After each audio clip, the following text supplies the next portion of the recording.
Bismillah, Assalamualaikum warahmatullahi wabarakatuh.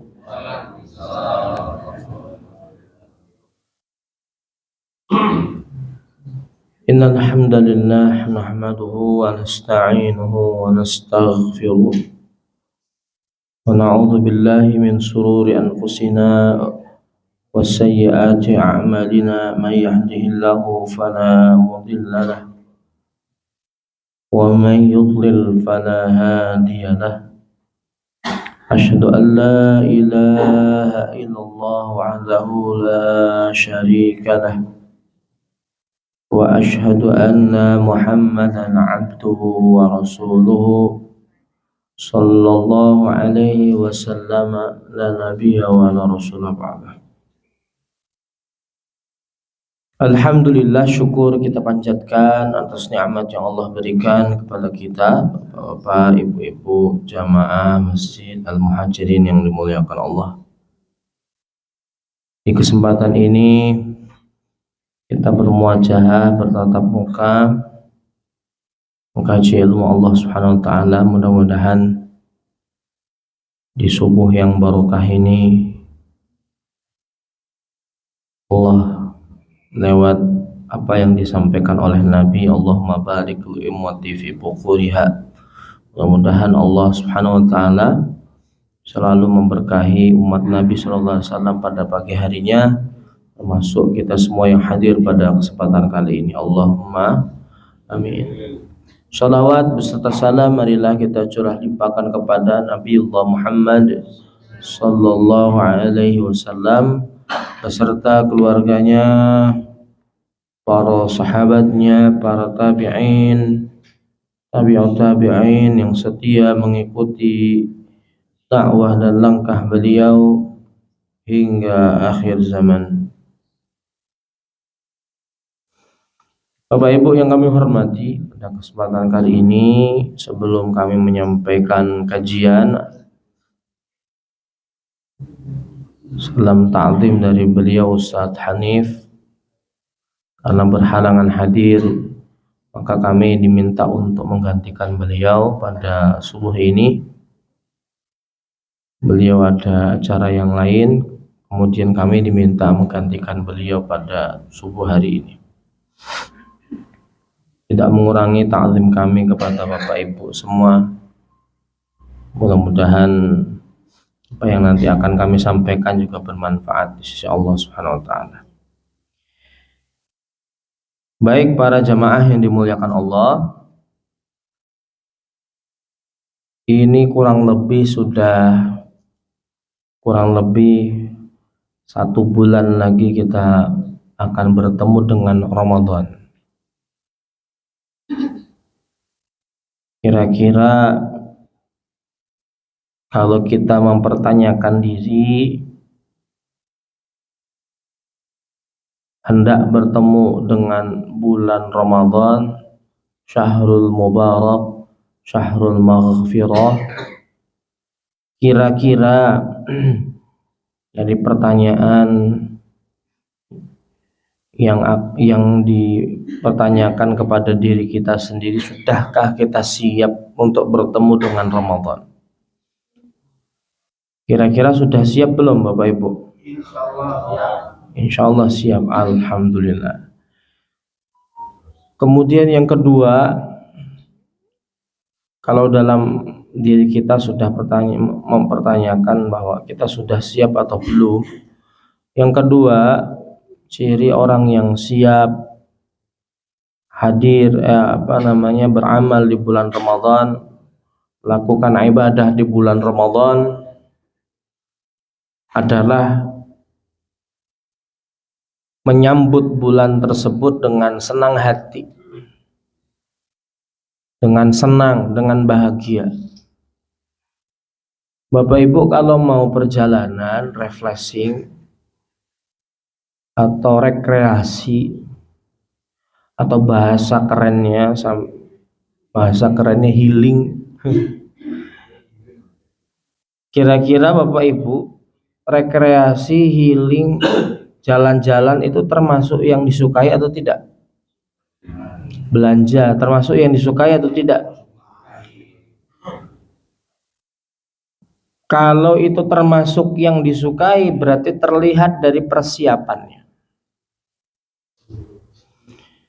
Kira-kira kalau sebelum jalan-jalan atau healing tadi, kira-kira persiapan atau tidak? Persiapan. Apa saja yang disiapkan? Bekal, makan, gitu Pak. Apa yang akan dituju, transportasi, kendaraan, baju, rute, dipersiapkan dengan sebaik-baiknya. Bahkan sebelum hari H, dia udah mikirkan jauh-jauh hari, apa nanti yang saya akan siapkan, bekal apa yang akan saya siapkan, kendaraannya sudah dicek belum, uangnya cukup atau tidak untuk belanja, kan ngoten. Ini kan menciri berarti ciri bahwa orang yang akan melakukan hal tersebut bahagia karena persiapan. Tapi kalau nanti ibadah yang akan kita jalani, Ramadan yang akan kita jalani, itu mendekati hari-hari mendekati ibadah Ramadan biasa-biasa saja. Ya nanti kalau bertemu ya, kalau sudah masuk bulan Ramadan ya tinggal puasa, ya tinggal sahur, tinggal buka, tinggal baca Quran misalkan ya. Itu mencirikan bahwa Ramadan itu yang akan dia jalani biasa-biasa saja, cuma rutinitas saja, nggak ada hal yang baru, bukan hal yang berkelas dalam dirinya, nggak ada. Jadi biasa-biasa saja, ya sudah, nanti sebulan lagi Ramadan, ya ini nanti pas masuk ya biasa-biasa. Maka pantaslah kalau seperti itu kaum muslimin diantaranya itu tidak istiqomah melaksanakan ibadah Ramadan. Dia hanya masuk, maka pol-polnya atau mentok-mentoknya masuk ibadah Ramadan kira-kira bertahan berapa hari? 10 hari? Kira-kira bertahan berapa hari? Kalau yang hanya menjalani Ramadan cuma rutinitas 1 tahun sekali saja selama sebulan, itu kira-kira masuk Ramadan itu bisa bertahan berapa hari? Tahajud itu nggak pernah lakukan, masuk Ramadan, semangat. Biasanya masuk Ramadan taraweh itu, qiyamul lail atau qiyamul Ramadan. Masuk Ramadan taraweh karena nggak pernah lakukan sebelumnya atau nggak pernah lakukan qiyamul lail sebelumnya, maka taraweh di awal Ramadan, sewaktu Ramadan bertahan berapa hari? Jadi terlihat 5 hari sudah mulai sedikit demi sedikit menghilang, 10 hari sedikit demi sedikit menghilang, apalagi sudah masuk 15 hari, 20 hari, bahkan masuk 10 akhir Ramadan sudah hilang. Padahal Nabi Shallallahu Alaihi Wasallam bersama para sahabat itu masuk 10 akhir Ramadan lebih kuat lagi. Lah ini 10 akhir Ramadan malah lebih melempem. Ini diantara sebabnya kita terbiasa melakukan ibadah Ramadan yang kita tunggu-tunggu, yang kita berdoa di dalam doa-doa kita agar dipertemukan pada bulan tersebut, tapi pas masuk biasa saja. Atau mempersiapkan itu sebelum hari H, itu mempersiapkannya biasa saja, tanda kita tidak bahagia. Nah, di antara persiapan-persiapannya selain amal ibadah yang tadi kita sampaikan, mulailah dari sekarang Bapak Ibu. Tilawatul Quran gak usah tunggu Ramadan. Buka. Bahkan sudah mulai digalakkan dari sekarang, tadarus sudah mulai dilakukan. Di masjid-masjid, di langgar-langgar, di rumah-rumah sudah mulai digalakkan agar apa yang kita akan lakukan itu bukan rutinitas saja. Setelah Ramadan berlanjut lagi, maka menjadi program. Sama sedekah nggak usah tunggu Ramadan sudah. Maka sedekah tunggu Ramadan numpuk-numpuk akhirnya. Tidak salah ketika Ramadan dia sedekah, tapi yang masalahnya itu dia hanya bertahan beberapa hari saja. Mungkin sudah masuk hari akhir Ramadan, sedekahnya sudah mulai hilang. Maka yang berdampak adalah para peserta i'tikaf. Peserta i'tikaf itu yang paling berdampak. Sedekah takjilnya udah nggak ada, sudah mulai menipis. Beberapa kali itu sudah mulai menipis akhir Ramadan. Tapi awal Ramadan apa yang terjadi? Numpuk lauknya sampai 3, 4 gitu Bapak Ibu. Nah itu yang harus kita siapkan, termasuk mempersiapkan hal-hal yang mubah. Ibu-ibu, bapak jemaah yang dimuliakan Allah Subhanahu wa taala, boleh enggak kita mempersiapkan hal mubah? Boleh. Baju sebelum datang Ramadan dipersiapkan dengan sebaik-baiknya. Pakaian, kemudian masakan, menu buka puasa, menu sahur, itu nggak apa-apa mulai sekarang rilis atau dilihat tutorial, ketik tutorial atau nopo apa namanya tuh, sahur 1 bulan, ininya menu masakannya, diklik, di searching di Google, jangan searching di Meta itu bapak ibu, jangan searching di Meta itu kadang ternyata suka salah. Tanya di HP itu kan sudah ada aplikasi Meta, tanya menu sahur, semua bisa terjawab, tapi kadang-kadang salah itu Meta. Coba bisa dites itu. Meta sebutkan surah Al-Baqarah ayat 183, salah ternyata. Jemaah yang dimuliakan Allah Subhanahu wa taala. Nah, di antaranya yang harus kita persiapkan sebelum datang bulan Ramadan, kalau tidak salah beberapa waktu yang lalu pernah kita menyampaikan tentang nasihat dari Al-Imam Ibnu Qayyim dalam kitab Ad-Da' wad Dawa tentang kewajiban kaum muslimin untuk menjauhi dosa-dosa dan maksiat. Sudah mulai ditinggalkan sedikit demi sedikit. Kalau tidak salah sudah sampai poin yang keempat dulu kita sampaikan bahwa dampak buruk maksiat. Imam Ibnu Qayyim pernah menyampaikan an-nadzunuba wal ma'asi tadurru, bahwasannya dosa dan maksiat itu mesti menimbulkan madarat, mesti menimbulkan apa? Madarat, dan sangat berbahaya. Yang dimisalkan kadararis samum fil abdan ala ikhtilafi darajatiha, seperti madaratnya yang timbul ibarat racun bagi tubuh yang punya beberapa tingkatan-tingkatan. Tapi yang namanya racun mesti bahaya. Dia kalau masuk ke dalam tubuh, maka efeknya mesti bahaya. Ya minimal dia rasakan sakit. Jadi kalau kegigit atau kemasukan racun saja, atau ada penyakit dalam tubuh, minimal dia rasakan sakit. Tidak ada yang mau orang berpenyakit atau masuk dalam tubuhnya racun-racun. Tidak ada yang mau.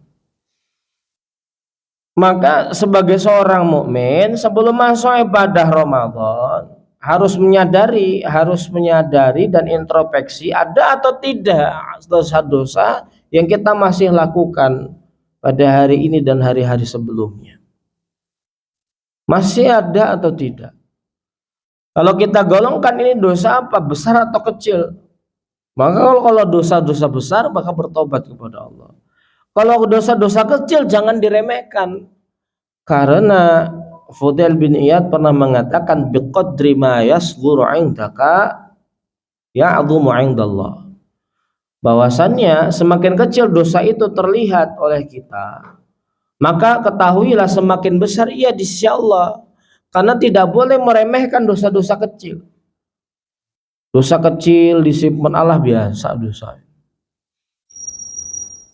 Tidak segera bertaubat, bahkan maksiat terus, sholatnya tetap jalan, tidak segera bertobat kepada Allah Subhanahu wa taala, maka ya'dhumu 'indallah, apa yang kita lakukan ketahuilah besar menurut Allah Subhanahu wa taala. Jadi jangan sampai meremehkan dosa kecil. Kemudian di antara dampak buruk maksiat, para jamaah yang dimuliakan Allah Subhanahu wa taala, pertama Imam Ibnu Qayyim menyampaikan dampak buruk maksiat atau dosa yang pertama adalah hirmanul ilmi. Ilmu agama sulit untuk masuk. Kenapa sulit untuk masuk? Fa innal ilma nurun yaqdifullahu fi qalbihi. Bahwasanya ilmu itu cahaya yang Allah berikan dalam hati kita, sedangkan wal maksiatu tudfi'u dzalikan nur. Sedangkan maksiat itu yang madamkan cahaya. Maka tidak akan pernah satu itu maksiat dengan ilmu. Tidak pernah menyatu antara maksiat dengan ilmu. Ustadz orangnya pinter, Ustadz, dia tetap maksiat, jalani maksiat, tapi pinter orangnya. Tapi ketahuilah tidak ada manfaatnya. Hirmanul ilmi. Ilmu tidak masuk ke dalam dirinya, ke dalam hatinya, sehingga walaupun dia paham apa yang disampaikan, paham apa yang dipelajari, tetapi tidak masuk ke dalam hatinya, maka ilmunya tidak bermanfaat. Cuma konsumsi dia saja, cuma pengetahuan saja. Na'udzubillah min dzalik. Itu yang pertama. Yang kedua, dampak buruk maksiat adalah sebagaimana hadis Nabi, innal abda la yuhramu rizqa bidzanbi yusibuhu. Sebagaimana hadis Nabi sallallahu alaihi wasallam dari Thauban radhiyallahu anhu, Rasulullah sallallahu alaihi wasallam bersabda, innal abda la yuhramu rizqa bidzanbi yusibuhu. Sesungguhnya seorang hamba akan terhalang dari rizki karena sebab dosa yang dia perbuat. Jadi akan terhalang dari rizkinya karena sebab dosa. Maka seorang mukmin jangan sampai dengan dosa yang dia perbuat Allah halangi rizkinya. Rizki kan bukan hanya berupa harta, nggih boten Bapak Ibu. Walaupun dia miliki uang sebesar gunung, tapi kalau tidak diberikan kebahagiaan sudah hilang rezeki. Sudah nggak ada manfaatnya sudah. Atau kalau rezeki dia, harta dia diberikan oleh Allah, rezeki dia berupa harta besar,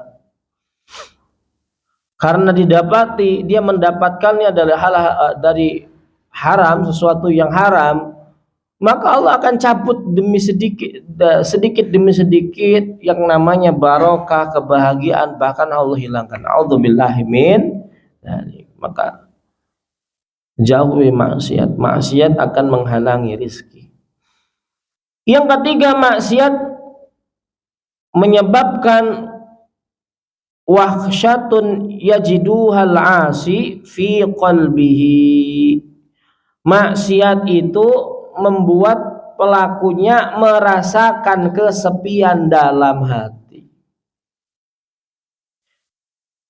Bainahu wa bainallah la tuwazinuha. Antara hati yang berhubungan dengan Allah terasa sangat jauh. Jadi dampak buruk maksiat itu yang ketiga, orang yang bermaksiat menyebabkan kehampaan hati dari dia mengingat Allah. Jadi hatinya itu kosong. Tidak ada hal yang membuat dia nyaman dan tenang seperti orang kafir itu, orang di luar Islam. Itu kalau digambarkan bahwa orang yang di luar Islam itu hatinya kosong. Tidak pernah mengingat Allah. Karena berzikir kepada Allah akan menenangkan hati. Berzikir kepada Allah, ala bizikrillah tatmainnul qulub.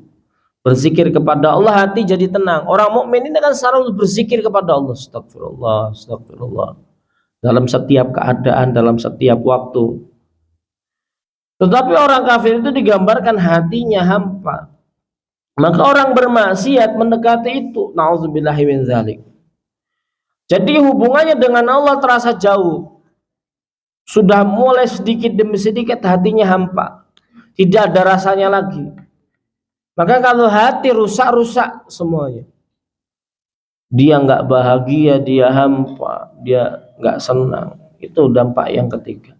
Yang keempat, Bapak Ibu jamaah yang dimuliakan Allah Subhanahu wa taala, yang maksiat itu dampak yang keempat, wal alwahsyatul lati tahsulu bainahu wa bainallah bainahu wa bainan nasi. Orang yang bermaksiat itu rasa sepi muncul akibat dosa mempengaruhi hubungannya bainahu wa bainan nasi, hubungannya seorang dengan orang lain. Maka maksiat membuat pelakunya asing di antara orang-orang baik. Maksiat itu membuat pelakunya asing di antara orang-orang baik. Mesti tidak nyambung kalau bicara kebaikan. Mesti dekat-dekat dekat-dekat dengan orang baik, nggak nyambung. Maunya bertolak belakang, kontradiktif. Itu orang maksiat. Bahkan ulama salaf pernah ada yang berkata, inni la'asillah fa'aradzalika fi khuluqid dabbati wa mra'ati. Aku mendapati bahwa ketika aku bermaksiat kepada Allah, dampaknya terlihat akhlak hewan tungganganku dan perilaku istriku, atau perilaku suamiku, atau perilaku keluargaku. Jadi orang maksiat itu dampaknya banyak. Pertama, dia terasa asing di tengah orang yang baik. Kemudian terlihat dari keluarganya dan hewan tunggangannya. Kalau sekarang kalau hewan tunggangan, kalau dulu kan kuda, ngoten nggih. Kemudian unta, gajah. Tapi kalau sekarang apa hewan tunggangannya? Pajero, alpat. Obrium. Masya Allah. Terlihat dari hewan tunggangannya. Dikit-dikit nyenggol orang, nabrak, lecet.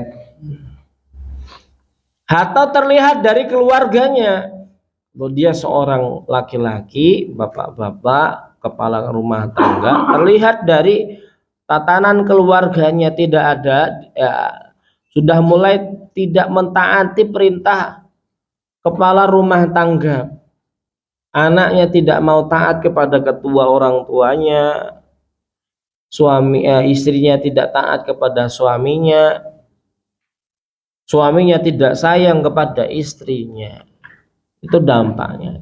Yang kelima, jamaah yang dimuliakan Allah Subhanahu wa taala, dampak buruk maksiat yang kelima, taksiru umurihi alaihi, kesulitan menimpa seseorang lantaran maksiat yang dia perbuat. Dampak buruk yang kelima adalah seorang mukmin yang bermaksiat, maka semua urusannya dipersulit oleh Allah. Na'udzubillahi min dzalik. Fala yatajawwazu li amrin illa yajiduhu maghlaqan. Bahkan setiap kali ia mencoba menghadapi satu urusan yang sulit, yajiduhu maghlaqan, maka ia dapati jalannya tertutup atau penuh hambatan.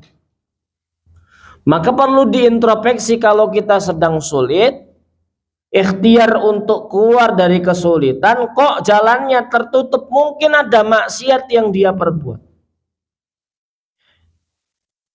Kalau dia takwa, mesti tidak berlawanan dengan ayat Allah dalam Al-Quran surah At-Tolaq ayat 2 dan 3. Wa may yattaqillaha yaj'al lahu makhraja wa yarzuqhu min haitsu la yahtasib. bertakwa kepada Allah, siapa yang bertakwa kepada Allah, ya ja'allahu makhraja. Allah akan berikan jalan keluar dari arah yang tidak disangka-sangka.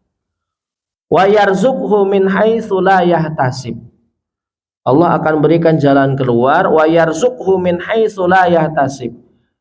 Dan Allah akan memberikan dia rizki dari arah yang tidak disangka-sangka. Ini kalau orang takwa, tetap dia akan Allah uji. Karena di antara Allah mencintai seorang hamba, Allah akan ibtalahu sebagaimana hadis Nabi SAW. Allah akan uji dia. Tapi ujian itu kalau dia lalui dengan sabar, takwa kepada Allah, jauhi maksiat, wa yarzuqhu min haitsu la yahtasib. Ya ja'allahu makhraja wa yarzuqhu min haitsu la yahtasib. Allah akan adakan jalan keluar.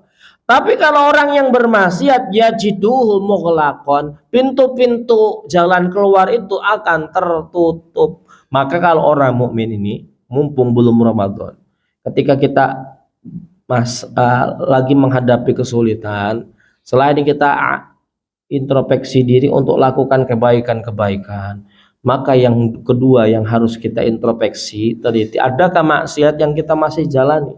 Bahkan adakah maksiat yang masih kita remehkan sehingga kita tetap lakukan itu? Baik maksiat kecil ataupun maksiat besar, dosa kecil ataupun dosa besar. Biasanya yang masih dilakukan adalah dosa-dosa kecil yang kita tidak sadari itu besar menurut Allah Subhanahu wa taala. Yang keenam, jamaah yang dimuliakan Allah Subhanahu wa taala,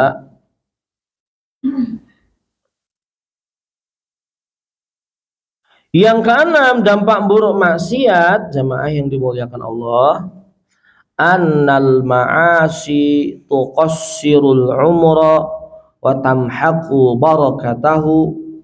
Yang ketiga adalah, yang keenam adalah dampak buruk maksiat, sesungguhnya maksiat itu dapat memperpendek umur. Jadi orang yang maksiat itu dapat memperpendek umur. Namun para ulama menjelaskan apa yang dimaksud oleh Al-Imam Ibnu Qayyim, pendek umur itu apa? Wa tamhaqul barakah, dan hilangnya keberkahan.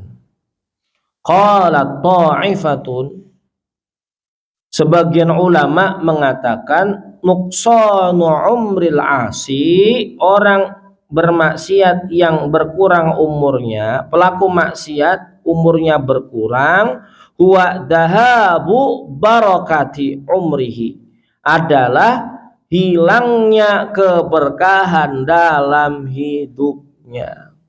Berkah itu kan ziyadatul umur, ziyadatul khair.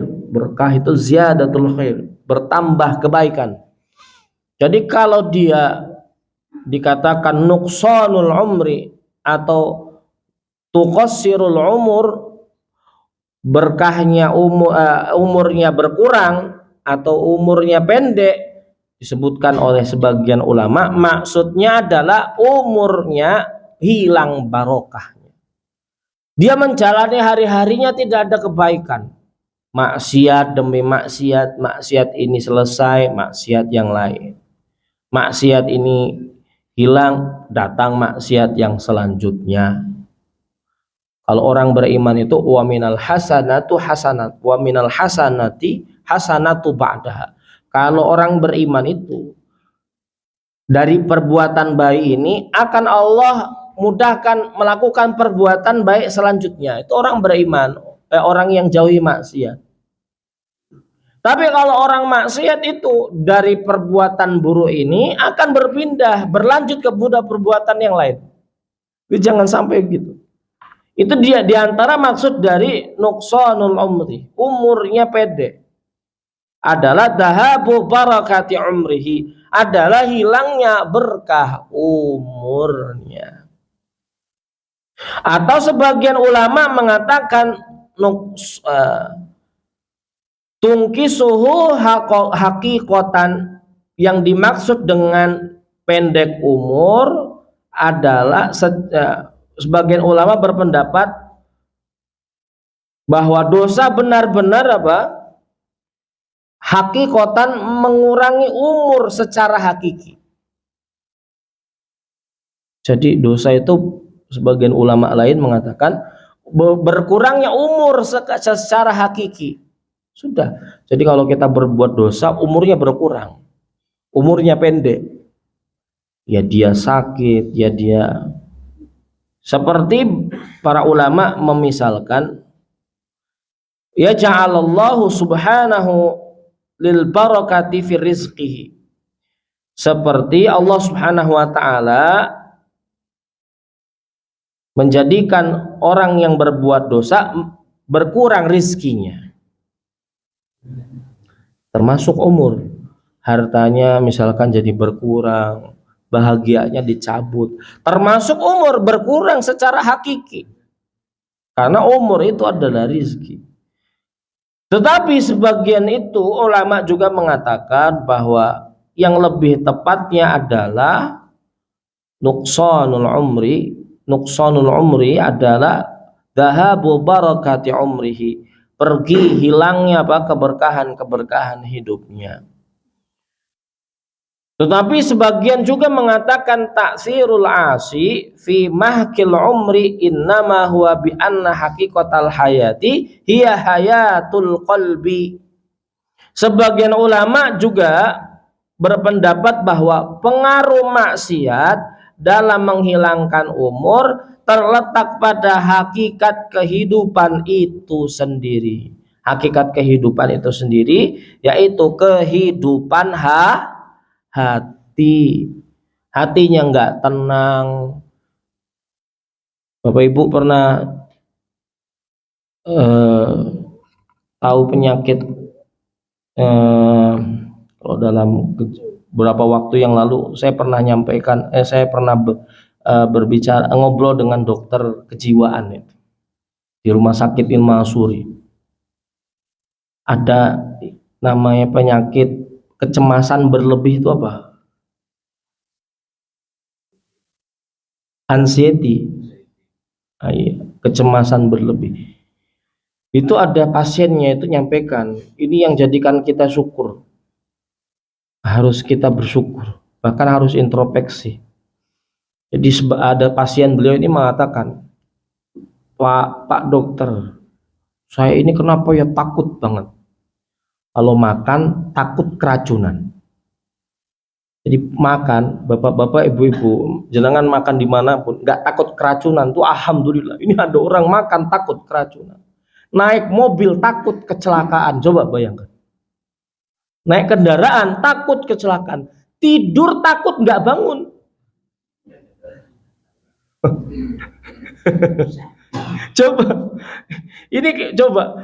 Ini orang yang sakit ini mau makan takut keracunan, naik mobil atau naik kendaraan takut kecelakaan, tidur takut nggak bangun. Coba apa yang dia lakukan, kira-kira bahagia atau tidak itu? Aduh, susah hidupnya jadinya. Jadi kemana-mana susah, mau makan harus benar-benar dia cari, dia paham atau dia paham siapa yang bikin. Kemudian kalau pergian dia takut, nggak bisa tidur. Jadi kalau ada yang berpergian di bis misalkan atau di mobil pribadi misalkan, masih bisa tidur, alhamdulillah itu Pak. Ada orang ketika tadi pasiennya ini tidak naik mobil, dia takut kecelakaan. Jadi mungkin memantau jalan. Supirnya agak merem dikit, ngedip dikit, ngantuk ya. Yang ketiga tadi, dia takut kalau tidur besoknya nggak bangun. Oh, Masya Allah. Nggak bisa tidur jadinya. Jadi kalau mau tidur harus pakai obat tidur. Obat tidur katanya juga nggak mempan, susah. Maka di sini disampaikan yang dimaksud dengan berkurangnya umur adalah fi mahkil umur innama huwa bi anna haqiqatal hayati hiya hayatul qalbi. Yang dimaksud dengan berkurangnya umur terletak pada hakikat kehidupan itu sendiri, yaitu kehidupan hati, kehidupan hatinya. Kalau hatinya baik, hatinya bahagia, hatinya tenang karena dekat dengan orang-orang soleh, karena melakukan hal-hal yang baik. Tadi disampaikan bahwa orang kafir itu sebagaimana surah An-Nahl digambarkan amwatun ghairu ahya. Orang kafir itu mereka itu mati tidak hidup. Ya tadi hatinya tidak hidup. Orang kafir digambarkan dalam surah An-Nahl itu amwatun ghairu ahya. Mati, hatinya mati, tidak hidup. Karena tidak dekat dengan agama ini, tidak dekat dengan Allah, tidak dekat dengan ajaran Islam, tidak melaksanakan ajaran Islam. Maka agar umur kita panjang, umur kita barokah, maka mulai sedikit demi sedikit hilangkan yang namanya maksiat. Terakhir, Bapak Ibu jamaah yang dimuliakan Allah SWT, sudah hampir 45 menit. Terakhir, dosa melahirkan dosa-dosa yang lainnya. Tadi sudah disampaikan, wa minha annal ma'asi tazra'u amsalaha. Yang namanya dosa akan melahirkan dosa-dosa lainnya. Kalau hari ini dia cuma dengarkan orang gibah, besoknya dia kepo. Apa benar? Dulunya dia cuma hadir aja di majelis itu, cuma dengarkan, nggak ikut jelekan orang lain. Aku cuma hadir, nggak ikut jelekan. Tapi besoknya dia ikut, paling yang ngompori pertama kali. Demi sedikit. Awalnya cuma scroll saja lewat itu di beranda sosial media kita. Allah bohong. Besoknya kok lewat kedua kalinya. Apa ya bener ya? Ketiga kalinya ada lewat. Wah bener kayaknya ini kan. 4 kali apalagi sudah yakin dalam hati. Wah ini bener ini. Akhirnya dia tanpa sadar melakukan kemaksiatan bertahap. Emang setan begitu Bapak Ibu. Dari yang dikit, apalagi kelihatan orang suka ngaji, amal yang kuat, itu setan itu nggak langsung goda dengan hal-hal yang besar, yang kecil-kecil dulu. Maka keburukan itu akan berlanjut. Maka dikatakan oleh Al-Imam Ibnu Qayyim, annal ma'asi tazra'u amsalaha. Salah satu akibat maksiat tazra'u amsalaha, bahwa maksiat akan menanamkan maksiat yang lain yang serupa dan melahirkan maksiat berikutnya. Wa turidu ba'daha ba'don. Maksiat itu akan melahirkan maksiat berikutnya. Akan ada sesi berlanjut. Jadi kalau tidak segera menyadari bahwa maksiat itu bahaya, sesinya berlanjut. Maksiat berikutnya akan berlanjut, akan dia lakukan. Bahkan sedikit demi sedikit akan lakukan dosa besar. Na'udzubillahi min. Dari dia lalai sholat saja, dari dia lalai sholat tepat pada waktunya, datang azan, dengar azan Allahu Akbar, tidak langsung segera ke masjidnya Allah. Besoknya tunggu iqamah. Sudah iqamah, Allahu Akbar, nanti dululah. Sudah mau takbir ini, belum selesai Al-Fatihah. Sudah selesai Al-Fatihah, masuk surat pendek atau surah yang dibaca oleh imam, baru surah yang dibaca, belum ruku, belum selesai rakaat pertama, sampai sedikit demi sedikit dia telat dalam urusan ibadah, tidak mendahulukan ibadah. Sedikit demi sedikit dia mulai malas melakukan ibadah. Ada orang itu lulusan pesantren, dia kuliah, kemudian di tempat kos-kosannya itu kita pada sholat, dia nyampaikan, kok nggak sholat? Nanti aja katanya. Di jamak, di kosan di jamak. Ternyata dia belum sholat zuhur, belum sholat asar, belum sholat maghrib. Dia ini waktunya sholat isya. Coba jamaknya maghrib, asar, zuhur, asar, maghrib, isya di jamak setelah sholat isya. Coba bayangkan. Mungkin dari pertama dia lalai, ikut-ikutan, katanya sibuk. Akhirnya sudah mulai sedikit demi sedikit dia lalai sholatnya. Sholat zuhur tinggal, lupa, oh iya belum sholat zuhur. Lakukan sholat zuhur di sholat asar. Sholat asar, sholat zuhur sama asar sudah mulai ditinggalkan. Oh iya lupa, saya belum asar sama zuhur. Lakukan di sholat maghrib. Sholat maghrib juga begitu, zuhur, asar, maghrib belum dilakukan, lupa belum sholat maghrib. Akhirnya dia lakukan di sholat isya. Begitu saja setiap hari sedikit demi sedikit, lama-lama kebiasaan. Kalau sholat langsung jamak takhir 4 sholat Coba bayangkan bos. Maka pantaslah apa yang disampaikan oleh Ibnu Qayyim, tazra'u amsalaha wa tulidu ba'daha ba'dhan. Maksiat itu menanamkan maksiat yang serupa dan melahirkan maksiat berikutnya. Jamaah yang dimuliakan Allah Subhanahu wa taala, ini dampak buruk maksiat. Kurang lebih ada 8 nggih tadi yang kami sampaikan, yang kami kutip dari Al-Imam Ibnu Qayyim. Mudah-mudahan jadi pegangan buat kita, bekal kita untuk bertemu dengan Ramadan. Sudah mulai ditulis nih, saya melakukan maksiat apa ini?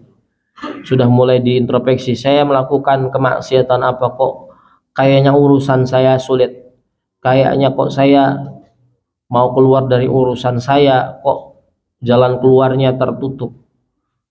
Saya lakukan maksiat apa kok sholat saya jarang khusyuk, saya lakukan maksiat apa kok amal soleh saya gak istiqomah.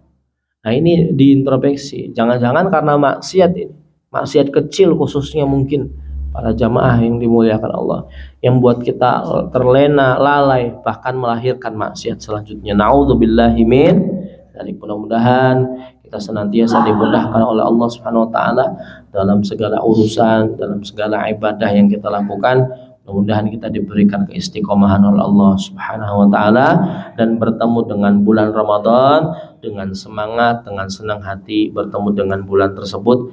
Dan setelah bulan Ramadan kita melaksanakan amal di bulan Ramadan. Mudah-mudahan Ramadan yang kita laksanakan, yang kita lakukan diterima oleh Allah Subhanahu wa taala dan melahirkan kebaikan-kebaikan berikutnya. Maknanya istiqomah, tidak hanya Ramadan saja kita beramal, beribadah, tapi setelah bulan Ramadan, sebelum dan setelahnya kita melakukan hal yang sama.